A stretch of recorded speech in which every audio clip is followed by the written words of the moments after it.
అక్క నువ్వు అది ఎవరి భావని అలా ఇరికించారో నువ్వు ఖచ్చితంగా కనుక్కుంటావా? కానీ సంగతి నాకు బాగా తెలుసు.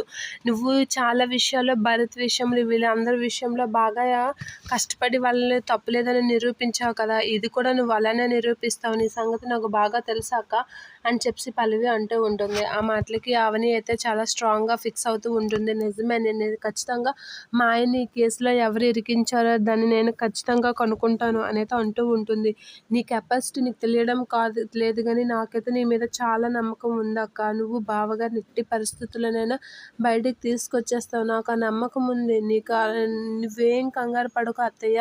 మీరు చక్కగా అవని అక్క ఎలా అయినా సరే బావగారిని బయటికి తీసుకొస్తుంది. నాకు అవని అక్క మీద అంత నమ్మకం ఉంది అనైతే పల్లవి అంటూ ఉంటుంది. ఆ మాటలకి అవని అయితే ఆ పల్లవి కాసి అలా చూస్తూ ఉంటుంది. నిజమే నేను ఎట్టి పరిస్థితుల్లోనైనా ఈ కేసులో నుంచి మా ఆయన్ని బయటికి తీసుకురావాలి అని చెప్పి అంటూ ఉంటుంది.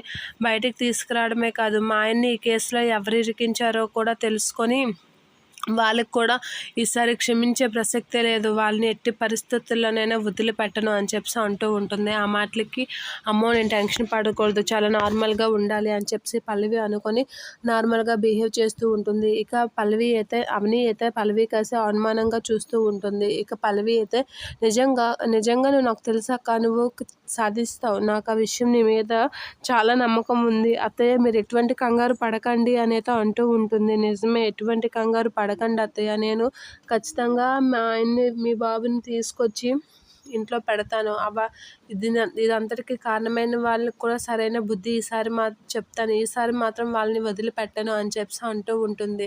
ఆల్ ద బెస్ట్ అక్క. వేగంగా కనిపెట్టి ఈ సమస్య నుంచి వేగంగా బయటపెట్టు అనేది అంటూ ఉంటుంది పల్లవి.